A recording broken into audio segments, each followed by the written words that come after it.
So, and also, so basically these pull the hyoid down, okay? So that's the major function of these muscles. I'm not going to go into detail. But like, how about the nerve innervation? Okay, so we have the ansa cervicalis, or the cervical plexus. So we have how many branches that come out from there, ansa cervicalis? We have sternohyoid, sternothyroid, and omohyoid. Right, we have 3 branches that come out from the ansa cervicalis. Ansa cervicalis is what? It's formed by C1, C2, and C3. Okay, so we have a root that comes from C1, and then we have another branch that comes from C2, C3 forms the inferior root. These 2 roots, they come together, they attach to each other, they form a loop, and that loop is called the ansa cervicalis. Ansa means loop. So ansa is formed by C1, C2, and C3, and at the edges, terminal part of that loop, branches come out, and that branch is what? The omohyoid.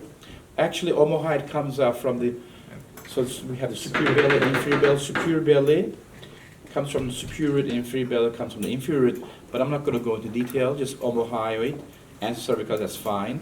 And the other is sternohyoid and sternothyroid. Okay, so how about thyrohyoid? Now, thyrohyoid is C1. Thyrohyoid is C1, along with the geniohyoid. That's also C1. So these 2 C1s, they basically course or move along with the, which nerve? Hypoglossal nerve. So they travel with hypoglossal nerves. These 2 C1s, geniohyoid and thyrohyoid, they travel with the hypoglossal nerve. And so we talk about cervical plexus. So that's cervical plexus, right? So cervical plexus is formed by which contributions of which segments? C1, C2, C3, and C4, right? So C1 to C4, they come together, they form the cervical plexus. And so we talked about C1, geniohyoid, thyrohyoid, and then we talked about C2, C3, and C4, which is the ansa cervicalis, right?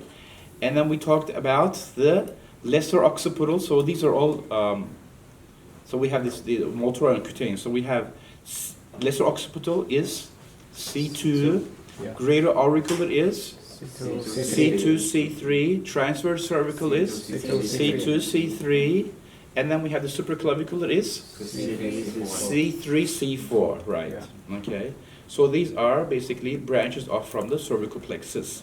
Now, what is the importance of clinically? So we have a lot of things to say about that, but one of the important, also we have the motor branch from the cervical plexus is C3, 4, 5, which is what?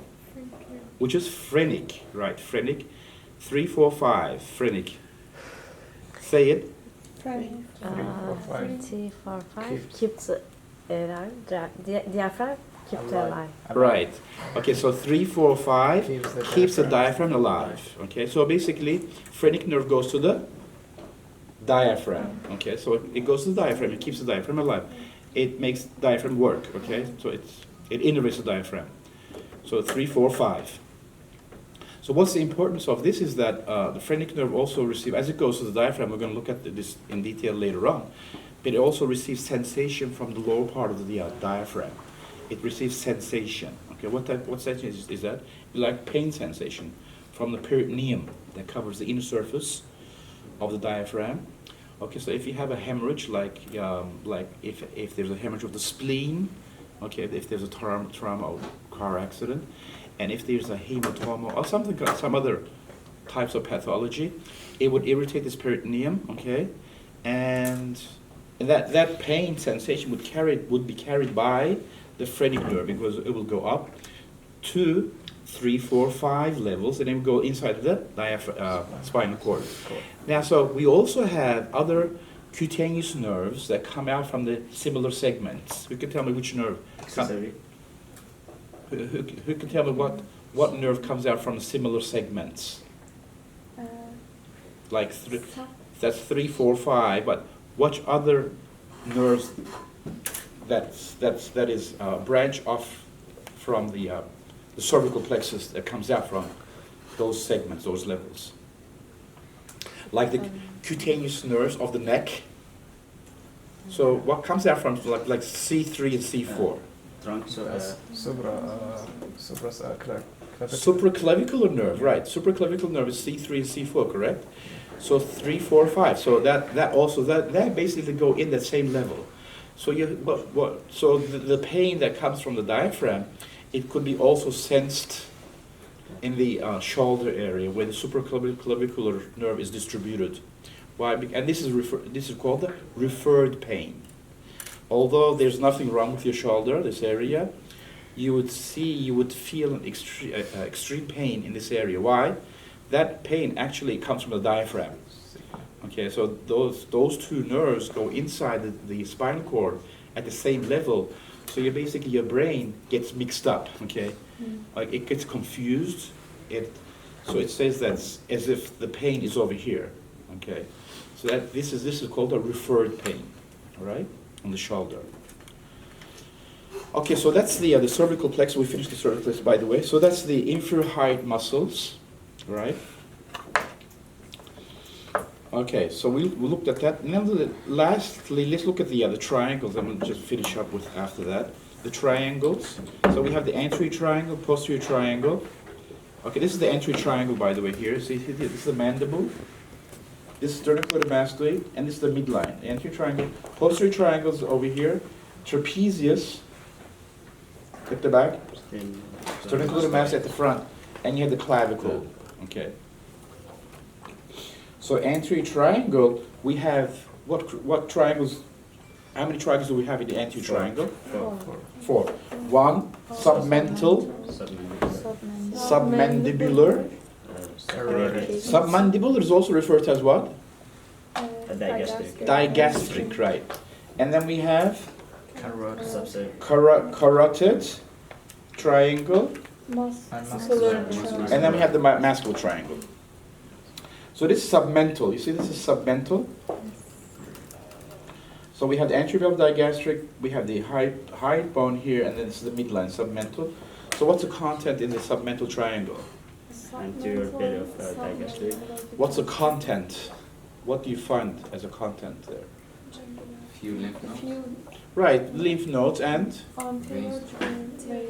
Right, and then we have the submental veins, superficial veins. Submandibular, submental, superficial veins. They come together, they fuse, and they form the anterior jugular vein, ultimately.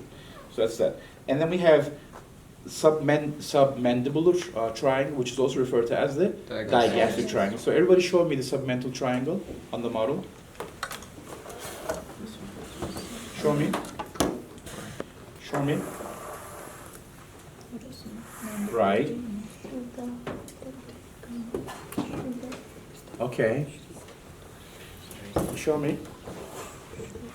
Okay, good. So basically, submandibular triangle is, you would find the submandibular gland there, okay? And the boundary is anterior belly and posterior belly of digastric. That's why they call it digastric triangle. So you have the anterior belly and posterior belly of digastric, anterior and posterior, and above we have the mandible. So this triangle is submandibular triangle or digastric triangle. So what's the content of submandibular triangle? Anterior jugular vein, but not all.